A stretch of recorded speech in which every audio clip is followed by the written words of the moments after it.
Okay, so very good morning everyone, students, class. Good morning, ma'am. Good morning. Good morning, ma'am. Good morning. Good morning, Betas, ma'am. okay, I am sharing this screen. Today I am not opening any chapters, ठीक है? तो देखो इसमें जितने भी बच्चे हैं, आपसे मैं आज एक ओरल आपका जो मेकिंग ऑफ नेशनल मूवमेंट है, हिस्ट्री का चैप्टर नंबर 11, ठीक है? तो चैप्टर 11 का हम लोग आज एक ओरल टेस्ट कह लो या ओरल एक रिवीजन हम लोग ले लेते हैं, सारे चैप्टर्स क्वेश्चन आंसर एक्सरसाइज के देख लेते हैं, तो हमारे इस चैप्टर का रिवीजन हो जाएगा, क्योंकि एक दो लोगों को इसमें डाउट है, ठीक है? तो चलो हम लोग इस चैप्टर पे आते हैं। और दूसरी चीज़ की बेटा स्क्रीन शेयर की ज़रूरत हमें तो नहीं लग रही कि आपको चाहिए, लेकिन चलो मैं स्क्रीन शेयर क्या करूँ इसमें, देख लो मैं ये कर लेती हूँ, एक मिनट रुको। तो चलो अब देखो इसमें हमारा जो हमारे पहले टॉपिक देख लो एक बार, क्या क्या टॉपिक है हमारे।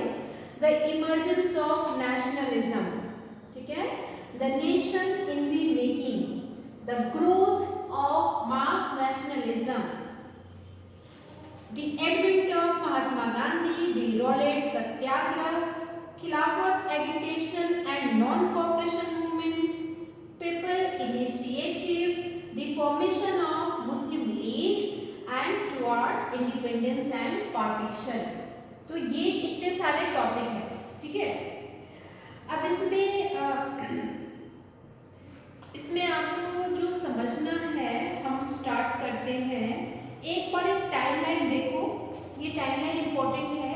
1878 में देखो बेटा एक क्वेश्चन है ना कि why were people dissatisfied with British rule in 1870 से 1880 के बीच में लोग क्यों डिससेटिस्फाइड थे, ये क्वेश्चन था ना।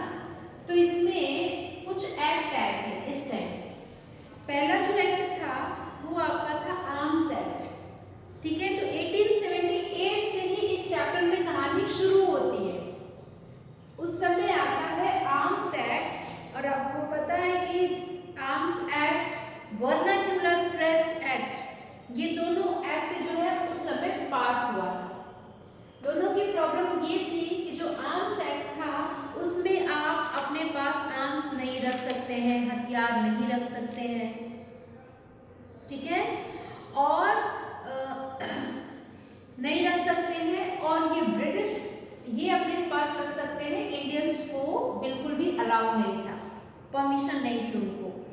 दूसरी चीज़ कि जो वर्नाक्यूलर प्रेस एक्ट था उसमें ये था कि जो भी आप गवर्नमेंट को क्रिटिसाइज करते हैं, तो उस समय जो पब्लिक ये प्रेस हुआ करते थे, प्रिंटिंग प्रेस, तो उसमें वो सारे वो लोग छापते थे अपने न्यूज़पेपर्स में, मैगजीन्स में, गवर्नमेंट को क्रिटिसाइज करके वो सारी चीज़ें अपनी स्पीचेस देते थे, जो हमारे लीडर्स थे आर्टिकल्स लिखा करते थे। तो जब गवर्नमेंट ने, ब्रिटिश गवर्नमेंट ने देखा तो उसको बंद करा दिया, ठीक है? तो ये था आपका वर्नाक्यूलर प्रेस एक्ट, ताकि ये हमारे अगेंस्ट में ना चले। तो ये दोनों एक्ट के पारित होने से, पास होने से उस समय जो लोग थे वो डिससेटिस्फाइड थे, ठीक है? इसके अलावा और क्या था कि एक एल्बर्ट बिल आया था, थर्ड नंबर है, एल्बर्ट बिल 1883 में आया था, और इसमें जो बिल था ये क्या कह रहा है कि यूरोपियंस जो लोग हैं, है ना, और वो तो इंडियन के जो केसेस हैं उसको डील करते हैं, लेकिन इंडियन को जजेस में नहीं बनाया जाता है, और वो यूरोपियन केसेस को नहीं देखते हैं। तो कहीं ना कहीं इनइक्वालिटी थी, असमानता थी, मतलब केसेस को लेकर के। देखो लिखा है इन 1883 the Albert bill was introduced, the bill provided for the trial of British by Indians. ये बिल आया था क्या कि जब भी ब्रिटिशर्स का कोई मुकदमा होगा तो वो इंडियंस लड़ेंगे, ठीक है, इंडियन जजेस देंगे, and sought equality between British and Indian जजेस, बट द वाइट अपोजिशन, लेकिन अंग्रेजों ने इसका अपोज किया इसको, and force the government to withdraw. समझ में आया ना? तो ये तीनों बिल की वजह से बहुत प्रॉब्लम होती है, और लोग 1870 से 80 के बीच में बहुत ज़्यादा डिससेटिस्फाइड थे ब्रिटिश गवर्नमेंट से। दूसरा क्वेश्चन है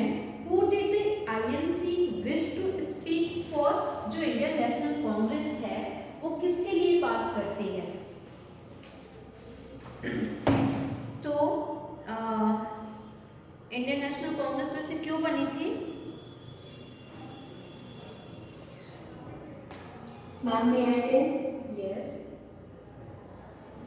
हाँ Ma'am, Shreya. to demand Swaraj for all the Indians for all the Indians. हाँ, क्योंकि इसके पहले जितने भी पॉलिटिकल इंस्टीट्यूशंस बने थे, चाहे वो पूना सार्वजनिक सभा हो, चाहे वो आपका महाजन सभा हो, चाहे आप देखिए ना मद्रास में भी कोई एक सभा बनी थी, अलग अलग बहुत सारे एसोसिएशंस बने थे, ठीक है, पर वो पूरे ऑल ओवर इंडिया की डिफरेंट कम्युनिटीज को रिप्रेजेंट नहीं कर रहे थे। पर जब आईएनसी बनती है 1885 में, तो इसने क्या किया, इंडिया की डाइवर्स वेराइटीज ऑफ कम्युनिटीज को बिलोंग कर रही थी, ये एकमात्र ऐसी पॉलिटिकल पार्टी थी, ठीक है। तो ये बस पूछ रहा है ना कि फॉर हुम, किसके लिए ये पार्टी बनी थी, तो ये पूरा इंडियन पीपल के लिए थी। What economic impact did the first world war have on India? India पर फर्स्ट वर्ल्ड वॉर का क्या इम्पैक्ट पड़ा था इकोनॉमी पे? मैंने first point. Can I tell the first point?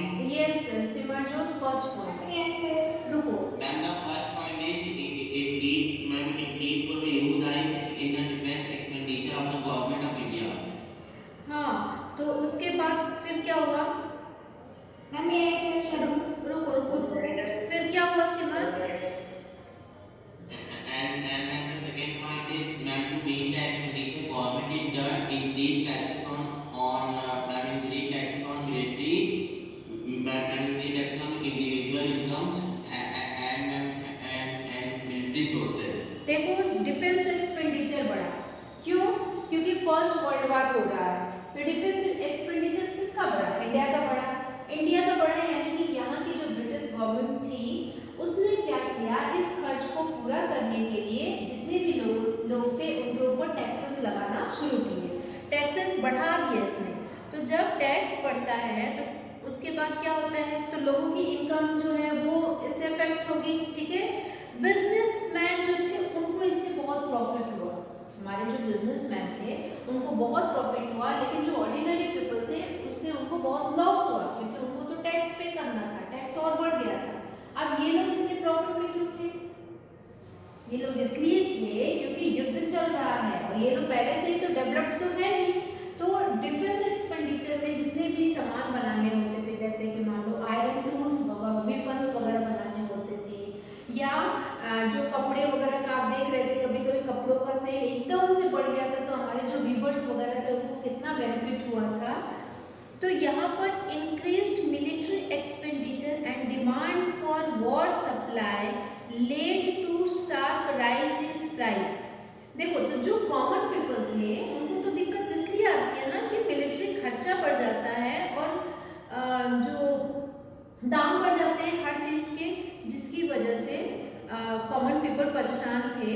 और फिर लेकिन जो बिजनेस ग्रुप थे उनको इसलिए प्रॉफिट हो रहा था क्योंकि इंडस्ट्रियल गुड्स जैसे कि बैग्स, क्लोथ, है ना, और इसकी डिमांड बहुत ज़्यादा बढ़ गए थे और इंडिया से इन सब चीज़ों का इंपोर्ट हो रहा था, मतलब एक्सपोर्ट हो रहा था। उन सब युद्ध में लोगों को, सोल्जर्स को चाहिए होगा ना जो भी लड़ रहे थे, तो यहाँ पर इसीलिए बिजनेसमैन को इसका बहुत फायदा मिला था, ठीक है।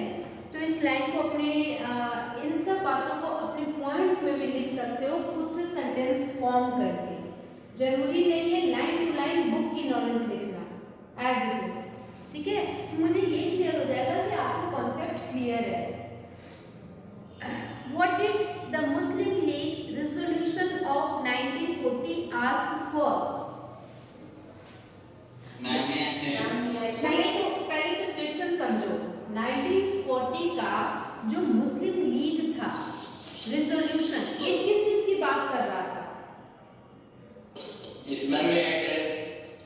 यस,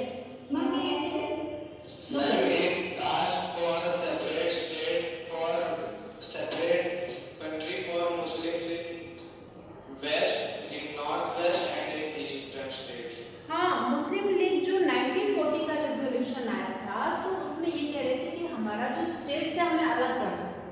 कहाँ पे वो अलग मांगे थे? इंडिपेंडेंट स्टेट्स कहाँ पे मांगे थे? वो कह रहे थे कि जो नॉर्थ वेस्ट एरिया है कंट्री का और इसका जो ईस्टर्न एरियाज है वो हमें सेपरेट करो, इंडियंस को, मुस्लिम्स को वो हमें रेजोल्यूशन था जो कि 1940 में बन के आया था, और इसी रेजोल्यूशन ने पाकिस्तान को डिवीजन करने का सबसे बड़ा जो रोल था वो यही रेजोल्यूशन था। तो 1940 का हाँ जी बेटा बोलो। Ma'am, they asked for fixed seat for Muslims in political field. अच्छा, तो वो सीट्स की डिमांड कब हुई थी? मुस्लिम की सेपरेट सीट्स की डिमांड कब हुई थी?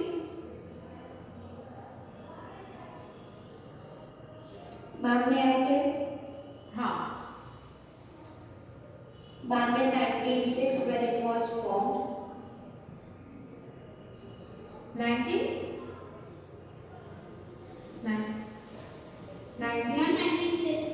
1906 में तो मुस्लिम लीग फॉर्म हुई थी ना, और हम 1940 की बात कर रहे हैं। तो जब उन लोगों ने पाकिस्तान जैसा कोई टर्म बिना यूज किए वो कह रहे थे कि हमें नॉर्थ वेस्ट दे दो और इंडिया का ईस्टर्न एरिया दे दो, क्योंकि यहाँ पर मुस्लिम बहुत ज़्यादा है, तो इन सब एरियाज को हमें मुस्लिमों के लिए आप इंडिपेंडेंट स्टेट्स डिक्लेयर कर दो। लेकिन उस बीच में 1909 में क्या हुआ था कि इन लोगों का मुस्लिमों के सेपरेट इलेक्शन की बात हो रही थी कि अब जो इंडिया में जो गवर्नमेंट है उनको अगर सेपरेट इलेक्शन, मुस्लिम जो है वो अपना अलग से चुनाव लड़ेंगे, जो कि गांधी जी को बिल्कुल भी ये सब चीज़ें बिल्कुल भी मंजूर नहीं थी। ठीक है, तो ये अलग अलग, ये 3 अलग अलग मुद्दे हैं, इस पे कंफ्यूज ना होना, जो क्वेश्चन है उस पर ध्यान दो। नेक्स्ट क्वेश्चन पे आओ। Who were the moderate? How did they propose to struggle against British rule? Moderates कौन थे? Yes, anyone? Johnny. And the Congress in the first 20 years of its formation was moderate in its objectives and methods. Very good. जो first 20 years में Congress and INC के जितने भी leaders थे वो सारे, जिनका रूल चल रहा था कांग्रेस में, वो सारे के सारे मॉडरेट्स थे। मॉडरेट्स वो थे जो एक्सट्रीम आइडियाज के अगेंस्ट में थे, मतलब वो एक्सट्रीम की कभी भी बात नहीं करते थे, वो एक्सट्रीम एक्शन नहीं लेते थे। ठीक है, तो उनका ये था कि जो गवर्नमेंट है, गवर्नमेंट की जो भी गुड इंटेंशन है उसमें वो बिलीव करते थे, समझ रहे हो ना, और इसीलिए वो एप्लीकेशन की पॉलिसी, एप्लीकेशन से अपनी बात जो है गवर्नमेंट तक पहुंचाते थे। ठीक है, और वो न्यूज़पेपर पब्लिश करते, आर्टिकल्स लिखते थे, है ना, स्पीचेस देते थे। ठीक है, और इस तरह से कांग्रेस के लीडर्स जो थे शुरू में वो पूरे इंडिया में काम कर रहे थे, ये लीडर्स पब्लिक अवेयर कर रहे थे। हाँ Ma'am, can you please explain some of the ideologies? जैसे मैंने बताया, हाँ मैंने अभी आपको कहा ना कि वो अपनी बातों को, अपनी ओपिनियंस को न्यूज़पेपर के थ्रू, मैगजीन के थ्रू, स्पीचेस के थ्रू लोगों को इकट्ठा करके अपनी बात रखते थे, यही उनका तरीका था, ये उनका वे ऑफ प्रेजेंटेशन था पार्टीज को, कैसे वो आईएनसी को डील कर रहे हैं, ब्रिटिश गवर्नमेंट तक अपनी बात को पहुंचाने का उनका यही एक तरीका था। वो कहते थे कि नहीं, ब्रिटिश गवर्नमेंट में कहीं ना कहीं कुछ गुड इंटेंशन है जो हमारे लिए भी सोचती है, लेकिन इसके अगेंस्ट में जब एक्सट्रीमिस्ट आते हैं तो ये पूरा का पूरा चेंज होता है। वो तो कहते हैं कि नहीं, इनको सुनाने के लिए एप्लीकेशन कुछ नहीं है, इनको सुनाने के लिए आपको धमाके की जरूरत पड़ेगी, और फिर रिवोल्यूशनरीज आए और फिर गरम दल के, गरम मतलब गरम मिजाज वाले लोग हैं। ठीक है, फिर इनका जो खत्म था 20 इयर्स के बाद इनका पूरा मॉडरेट्स का रोल ही खत्म हो जाता है कांग्रेस में, समझ रहे हो ना। तो यही इनकी आइडियोलॉजी थी कि इनका जो तरीका था बहुत ज़्यादा लिबरल थे। ठीक है, आप क्या मानते हो, ये सही है कि गलत है? What do you think? Ma'am, I think this is Ma'am, right. Shreya, you are saying this is right. Next. Ma'am हाँ, I think this is right. this is right. अच्छा, next. Ma'am, I think that this is right. This is right. Why it is right? And because people can be changed from their thinking if they spread awareness through papers, then people will read and this will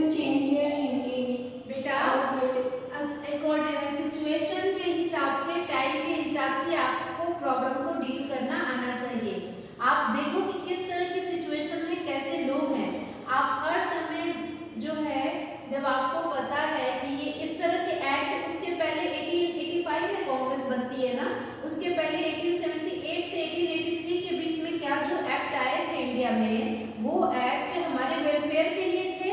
नहीं थे। तो जब Indian को ये पता चलता है कि ये सब जो भी कर रहे हैं वो हमारे लिए, हमारे एकदम अगेंस्ट में काम कर रहे हैं, तो आपको लगता है कि क्या हमें अपनी बात एप्लीकेशन और इन सब चीज़ों के से हमें वहाँ तक पहुँचानी थी? नहीं। जो जैसा होता है ना, कहते हैं ना कि जो दुष्ट लोग होते हैं, चाणक्य ने कहा है सठम साठम समाचरित, दुष्टों के साथ अगर आप अच्छाई का व्यवहार करोगे तो उनको समझ में नहीं आएगा, उनको उनके तरीके से समझाना चाहिए। ठीक है, तो देखो तभी तो एक्सट्रीमिस्ट आते हैं, तभी तो लाल पाल आते हैं और वो कहते हैं कि भाई इसको बंद करो। आपको पता है लाला लाजपत राय को इन लोगों ने लाठियों से मार मार कर उनकी जान ले ली थी जब वो लाहौर में जुलूस निकाल रहे थे, बताओ। तो फिर हर समय हमेशा, हाँ बोलो।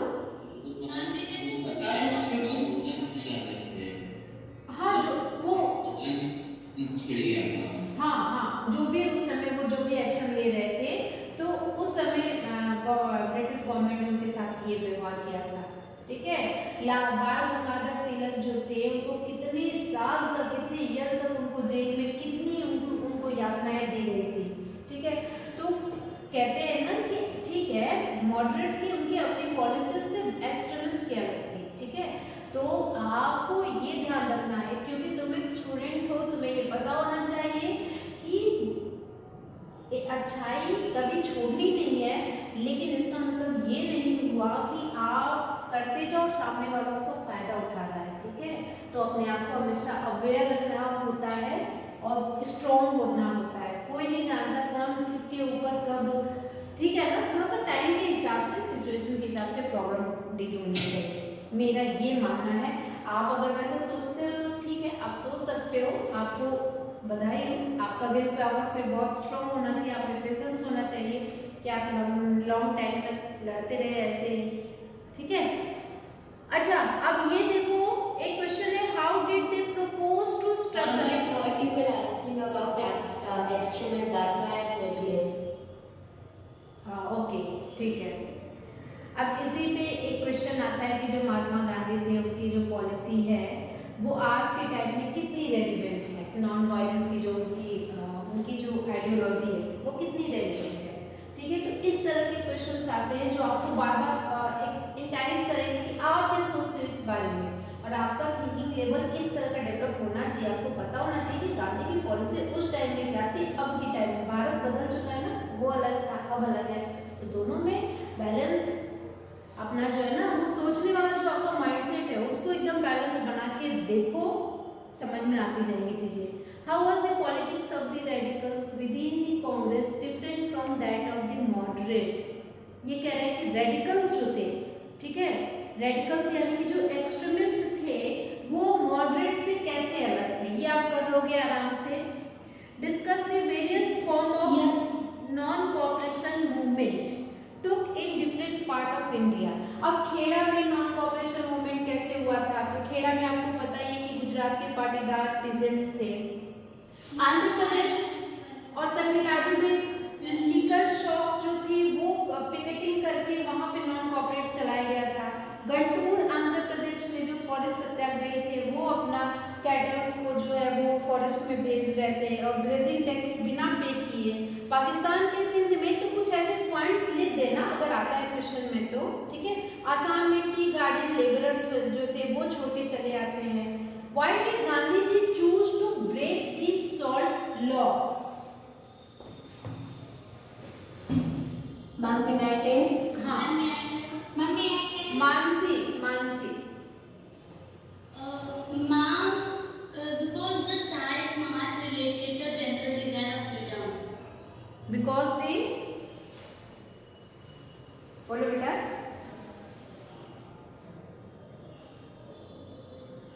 Yes, Mansi. Yes, ma'am.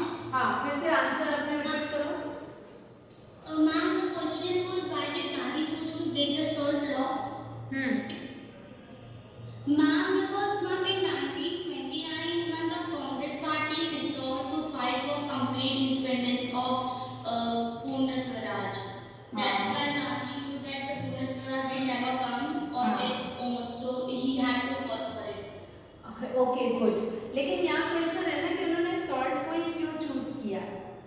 Law को ब्रेक करने के लिए? Ma'am, movement. Ma'am, because Gandhiji believed that it was sinful to tax salt as it was an essential part of food. That's why we had to choose the salt. हाँ, yes Mansi, very good. समझ में आ रही है चीज़ें, ये अच्छी बात है। मुझे तो अच्छा लग रहा है कि चलो इतना समझ पा रहे हो। हाँ, अच्छा एक और कोई आंसर देना चाहता है? कौन है? किसको आंसर करना है? हाँ, जॉनी बताओ। Ma'am, the salt was related the general desire of freedom to a specific grievance shared by everybody and thus did not divide the rich and the poor. सीधी सी बात है, सॉल्ट जो है वो बेसिक रिक्वायरमेंट होती है everyone, सभी ordinary people की। तो अगर इस पर जो लॉ बना है, इस पर जो ब्रिटिश गवर्नमेंट की मोनोपोली लगी हुई है, उसको तोड़ना बहुत जरूरी है, ताकि सारे जितने भी सामान्य लोग हैं वो सब के सब इस मूवमेंट में आके जुड़ जाएंगे और फिर ये मूवमेंट एक बहुत बड़ा वाइड लेवल का मूवमेंट बन जाएगा। तो सॉल्ट को तोड़ना, सॉल्ट पे जो लॉ टैक्स लगा होता है उसको तोड़ना बहुत जरूरी था। समझ गए? बस एक लाइन का आंसर है, उसको अपने हिसाब से बना सकते हो। ठीक है, तो ये हो गया। उसके बाद discuss the development of the 1937 से 47 तक, जिससे पाकिस्तान का क्रिएशन हुआ। देखो बेटा, ये बहुत इंपॉर्टेंट है। अब 37 से आके 47 तक आओ, ये 10 साल में पाकिस्तान बनने की जो कहानी है वो क्या है? 37 में क्या हुआ था? One by one. मानसी अभी रुको। Yes, any other? Amrita, Anushka, Aarzoo,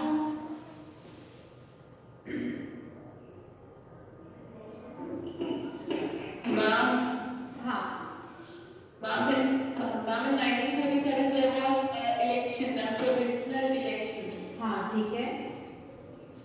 Ma'am, may I tell the second point? Provisional election में मुस्लिम का क्या था, रिलेशन क्या था इस इलेक्शन में?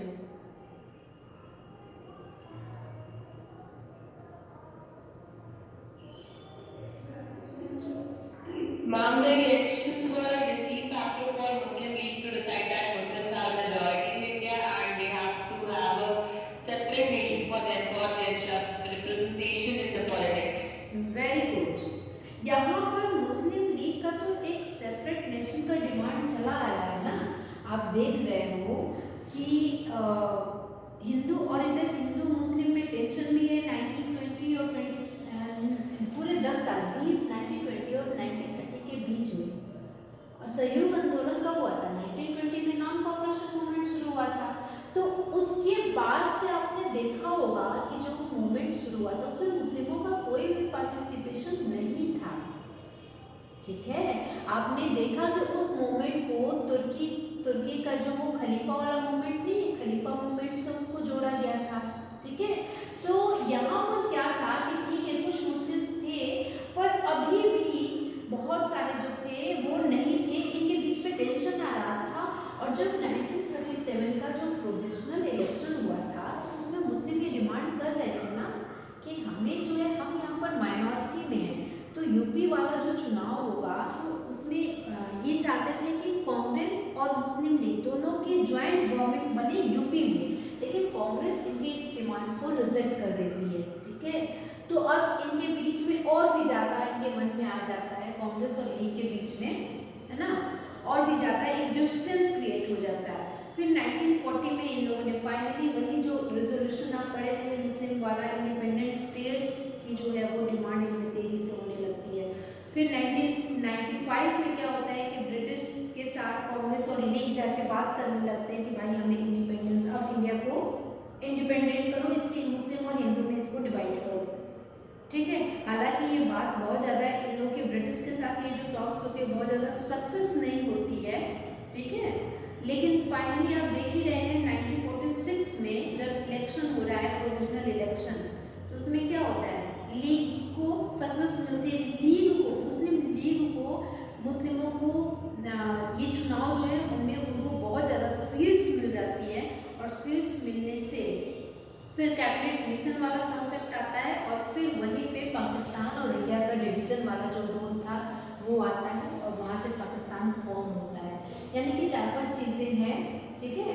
वो 2-3 चीज़ें, मतलब वो जो पॉइंट्स हैं वो थोड़ा सा ध्यान रखना कि शुरू में इन लोगों ने 1930 में क्या हुआ था कि जो ये 1937 वाला प्रोविजन इलेक्शन वाला कॉन्सेप्ट है, और फिर उसके बाद 1940 में ब्रिटिश गवर्नमेंट के साथ इन लोगों की बातचीत, 46 में कैबिनेट मिशन, और फिर 47 में इंडिपेंडेंस, पाकिस्तान और इंडिया का डिवीज़न, है ना।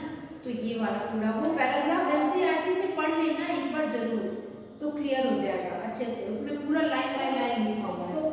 हाँ, तो ये था इस तरह के क्वेश्चंस। अब जैसे मान लो कि रॉलेट सत्याग्रह क्या है, तो ऐसे शॉर्ट आंसर में क्वेश्चन पूछे जा सकते हैं। तो आप उसमें लिखेंगे कि रॉलेट सत्याग्रह क्या था, वो कौन से रीजन थे जिससे इंडियंस खुश नहीं थे ब्रिटिश गवर्नमेंट से, ठीक है। तो आप ऐसे तैयार करोगे। और ये रहा इस चैप्टर का आज का आपका रिवीजन। आप लोग की नोटबुक मेरे पास अब तक नहीं आई है, तो नोटबुक वर्क में आप 0 ले लेना अच्छे से मेरे से।